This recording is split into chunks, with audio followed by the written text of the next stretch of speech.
as I started to engage and speak to the guys and the girls, I realised that they were human beings and individuals and who had their own backstories and their own traumas and their own problems. And something that really, really hurt my heart. You know, I think all of us have a real want and need to help somebody. You know, if you lift the phone to me, I'll give you this shirt right off my back right now. But why should that be any different just because I've known you for 15 years when there's a guy on the street who genuinely might need a shirt off my back? And that was the thought process. Hey guys, welcome back to the Made for More podcast. My name's James. I'm one of the staff members here at Made for More. And whether you're tuning in for the first time today or whether you've been following us on this mini-series where we're talking about homelessness here in Northern Ireland, you're so welcome. It's my privilege today to welcome Ross Moffett. Hello. Good mate of mine. You keeping well? Great, man. Thank you very much for having me down. It's great. Nicely set up. Got the green and black memo as well? Absolutely. Yeah, so thanks. Real privilege for me. I've journeyed with Ross probably for 14, 15 years. Huge respect for the man. And really interested to hear what he has to share today about his experience in homelessness. Ross, just share with us. So you're in the corporate world. You work in finance and all of that. What takes a man from that setting, wearing a suit and shirt and tie and a 9 to 5 or 8 to 8, whatever that looks like, to being actually out involved in homelessness? Tell us about that. Yeah, it's a weird one, isn't it? You don't sort of associate a guy in a 3-piece suit walking through the streets, helping out guys on the street. It's not a very long story. It's quite a short story. I used to run a music promotion in Belfast called Pop-Up Original, and one time we were asked to host a show that was fundraising for homelessness, and it was a subject I knew very little about, if the truth be told.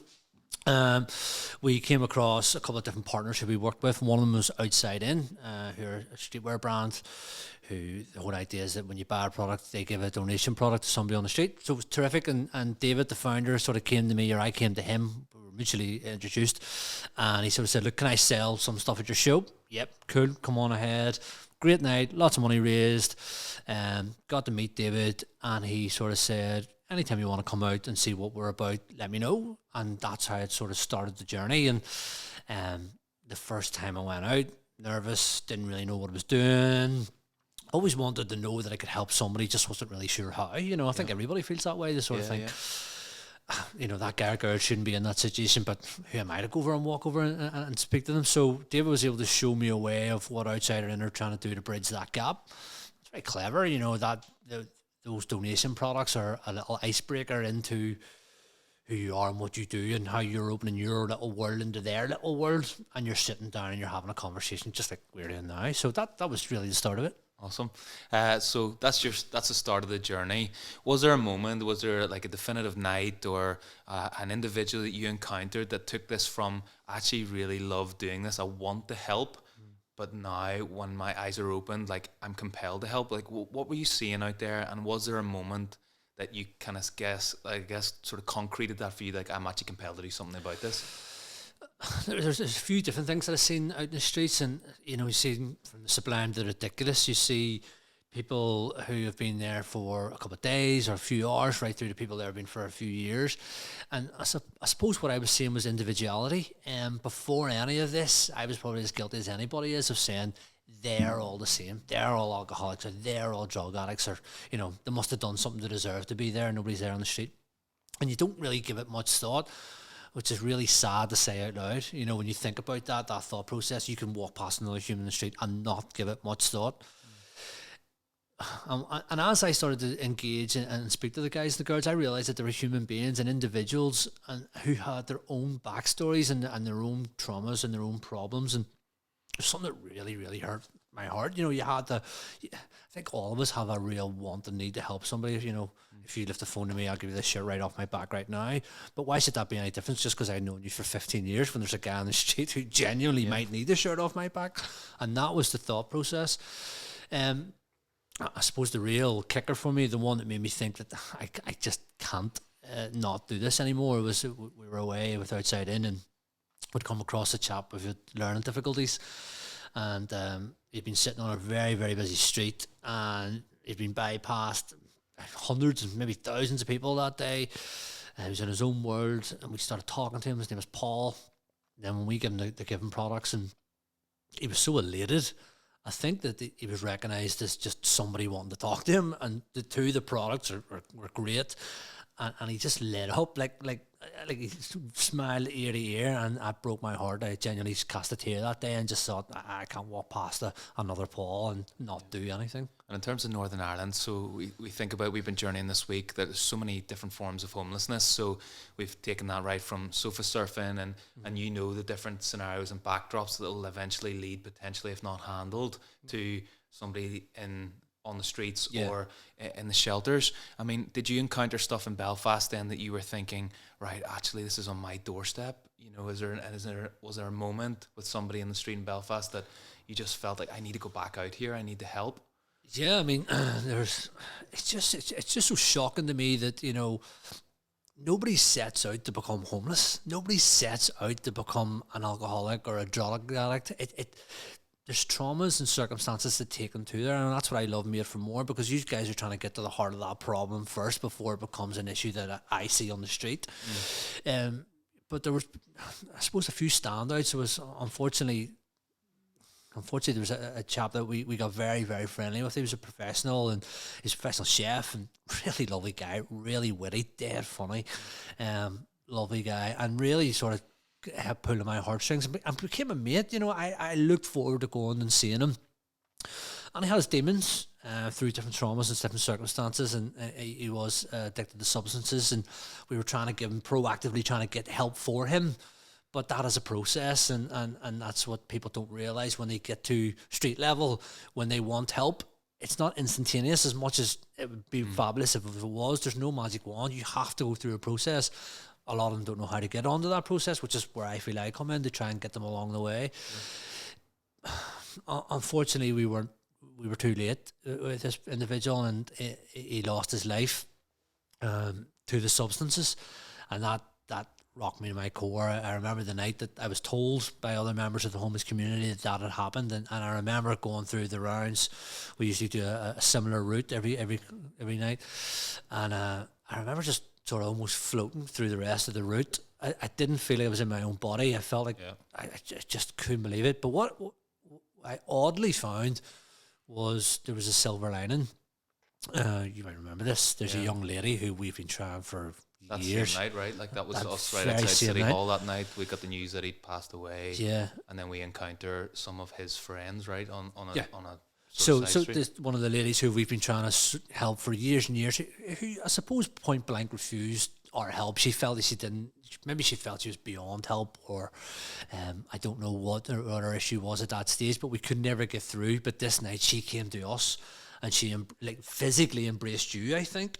Yeah. There was a lady who helps us out, a girl called Ali Brands, and she sat with Ali and shared her heart and opened her heart. The short version of that is we were able to send her home. We were literally able to put her all her stuff, put her in a black taxi and send her back to her mother's house.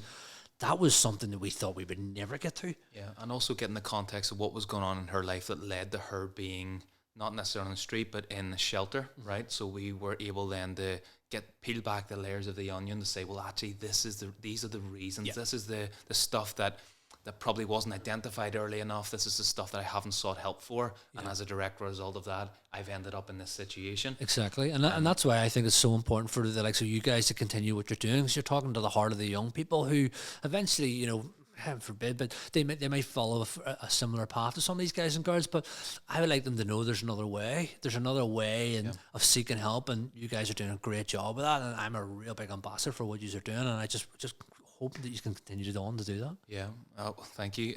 I guess for us, like, I know I was there that particular evening, and that really compelled me. Like that guy who sadly lost his life was the first ever guy I met, the Duke of York, just on that street. First ever when I went out. So funny. So funny. Yeah, like incredible guy, and that's been the catalyst for me. But I think of many nights like us down the Dublin Road of a chap who's walking down screaming, and the only way I could describe it was like somebody had just taken the most prized possession from him. It was his mental health. He was on his way to take his own life. Yeah, I remember that. I think of us being on just at the right place at the right time, not gifted or skilled in that way, but to be able to direct him to a better way, care, hospital, and he's now living in his own accommodation. I mean, if there was a story of hope, I mean, I think of another guy who you got into during your 9 to 5 wearing your suit. Tell us a little about that hope story of somebody who was able to work with a housing executive and get into a stable accommodation, stable care. That was one of the most surreal experiences in my life. So we mentioned the suit. So what happened is we used to visit this particular chap on a Thursday night, and it was him and his son. He was an older gentleman, ex-veteran. He used to look forward to us seeing us. He used to call me son. All right, son. All right, son. So we were chatting away, and I said to him this Thursday night, right, see you tomorrow morning. I'm coming for you 9 o'clock. Be sober, be ready. I'm coming. And he said, right. I think he thought I was paying him lip service. I genuinely do. I said, be here. And I was outside a shop front. And of course, when I arrive at 9 o'clock, he's not there. So I happened to find another one of the guys who we knew from the street that morning. I said, look, I'm looking for such and such. He said, right, he's around here, follow me. He starts taking me through all these alleyways, and I said, where am I going? I said, he's in there. I said, I dead on. He says, no, he's in there. And not. He said, yep, this derelict building, which it was like something from a movie. Yeah. It looked like something if somebody was inside it and had a sneezed, that the whole thing was falling like down. A war zone, right? That's the only way you can describe it. It was like rubble, like literally like a bomb had been dropped on it, rubble everywhere. It was not a situation you'd find anybody living in, right? No, and and I went, well, I'm here for now, in for a penny, in for a pound. So trundle through in the suit, shouts up to him. He comes down, blurry eyed. What are you doing here? I said, you're late. Come with me. So we got him a coffee and a croissant in the coffee shop first, and then took him down to the housing executive when it opened a wee bit later on. His major fear was that he didn't understand. Okay, so he knew what he knew, but he didn't know what he didn't know. So I was able to sit with him, almost like a unofficial caseworker, and explain to him what the guys in the housing executive were trying to say to him, in his own language, so that he could get it. Whilst doing that, I'd already preempted the British Legion about what was happening. So between the housing executive and the British Legion, they were able to sort out accommodations. By the end of that morning, I was able to get him in my car again, drive him through the door of the hostel, straight into the arms of professional people who could help him in a nice, warm, cosy environment. Then subsequently what actually happened, because as I mentioned the son was on the street, his son got into the same hostel. The two of them then flourished. We ended up taking them out for pizzas and hanging out with them later on, and now they've moved on to different hostels separately, but that's for their own good. That was what was identified was needed by the professionals, and that's what's actually ended up happening. So that was a brilliant story. That's literally taking somebody from squalor into the arms of professional help. That's no greater reward for me than that. Yeah. And just to speak into that, that is the hope piece that we want to put across here, that there are professional people who are willing and able to help you. You've got to take a step. There are guys like Ross who are out there, hands and feet. I wish there were more of you. And there's guys there who are willing to help you start that journey. So again, similar before, we're going to put up the housing executive details, where to access help. So if you're watching this and you can relate to that, whether it be you personally or a friend or a family member, we want you to know that help is at hand. And so that's why we're here this week. We're going to be speaking into that, and hopefully you've been able to get a better understanding of homelessness, the many different forms of it, and where you can go to seek help. So thank you so much, Ross. Thanks for having me, guys. Thank you. Thank you.